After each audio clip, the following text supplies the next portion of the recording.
Hello guys, today is டே 5 இன் பெங்களூர். இன்றைக்கி Sunday, எல்லாம் வெளியில் போகலாம் அப்படின்னு சொல்லிட்டு பிளான் பண்ணி வச்சுருந்தோம். அதனால் சீக்கிரம் எழுந்திரிச்சு ட்ரெஸ் எல்லாம் மாற்றிட்டு போட வேண்டிய சன்ஸ்க்ரீம்லாம் போட்டு வெளில கிளம்பிட்டோம். போகிற வழியில் பசிக்க ஆரம்பிச்சிருச்சு. அதனால் மார்னிங் பிரேக்ஃபாஸ்ட்டை வந்துட்டு தள்ளுவண்டி கடையில் முடிச்சிடலாம்னு சொல்லிட்டு சாப்பிட்டு கிளம்பிட்டோம். பஸ்ஸில் போனால் தானே லேட் ஆகும், அதனால் மெட்ரோவில் டிக்கெட் எடுத்துகிட்டு அதில் கிளம்பிட்டோம். எங்கடா இவ்வளோ சீக்கிரமாக கிளம்பிட்டானுங்க அப்படின்னு பார்த்தீங்கன்னா, இந்த இடத்துக்கு தாங்க வந்து சேர்ந்தோம். இந்த இடம் என்னன்னு தெரிஞ்சிருந்தால் கமெண்டில் போட்டு விடுங்க. நம்மளால உள்ளே போயிட்டு எல்லா ட்ரெஸ்ஸையும் களைச்சி போட்டு எடுத்துகிட்டு இருந்தால் கடைசீட்டில் பார்த்தா எந்த ட்ரெஸ்ஸும் வாங்கலை. கடைசீட்டில் மால் போகலாம் அப்படின்னு சொல்லிட்டு முடிவு பண்ணிவிட்டு ஓரியன் மால் அதுக்கு வந்து சேர்ந்தோம். இங்கே பார்த்தா பயங்கர க்ரௌடு.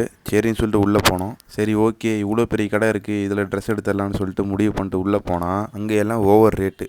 சரின்னு சொல்லிட்டு நான் போயிட்டு 2-3 வெடி எடுத்துகிட்டு ஓடி வந்துட்டேன். சரி, ஓகே, எவ்வளோடா வச்சுருக்க அப்படின்னு கேட்டால் 600 சொன்னான். 600 இந்த இடத்துல சட்டை கூட கிடைக்காது. சரி, ஓகேடா, வாடா பர்கர் சாப்பிட்லான்னு சொல்லிட்டு அவனை நைஸ் பண்ணி கூப்பிட்டு வந்துட்டு மைய வச்சு விட்டாச்சு. யாரை அவன் தானே பார்க்குறீங்க, அந்த ரோஸ் கலர் சட்டை தான். பக்கத்தில் ஒன்றுமே தெரியாமல் முடிக்கிறான் பார்த்தீங்களா, அவனும் இதுக்கு ஒரு காரணம் தான். சரி, வாங்கடா வெளில போயிட்டு ஃபோட்டோ எடுக்கலாம் அப்படின்னு சொல்லிட்டு கூப்பிட்டு வந்துட்டான். அங்கே நிறைய பேர் ஃபோட்டோ எடுத்துகிட்டு இருந்தானுங்க. அதை உட்காந்து என்ஜாய் பண்ணிகிட்டு இருந்தோம். என்னத்தடா என்ஜாய் பண்ணுறீங்க அப்படின்னு பார்த்தா இந்த குழந்தைங்க ஃபோட்டோ எடுக்கிறது தான். தப்பாக நினச்சிக்காதீங்க. அப்படியே டைம் ஓடிச்சு.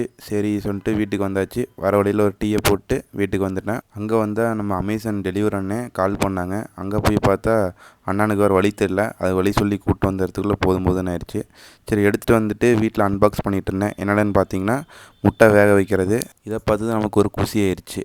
அதை அப்படியே அழுங்காமல் எடுத்து முட்டையை போடலான்னு பார்த்தா முட்டை எல்லாமே உடஞ்சி போயிருந்துச்சு.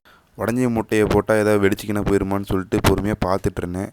அப்படியே சுற்றி முற்றி பார்த்துட்டு இருந்தா எதுவும் ஆகலை, ஆனால் ஒரு மாதிரி ஆயிருந்துச்சு. அதை அப்படியே பொறுமையாக எடுத்து உடச்சி சாப்பிட்டோம். ஏன்னா ரொம்ப நாள் கழித்து முட்டையை சாப்பிட்றேன். அதை உட்காந்து பக்குவமாக சாப்பிட்டு இன்றைக்கி அதனால் முடிச்சுக்கிட்டேன். அவ்வளோதான். பாய் பாய்.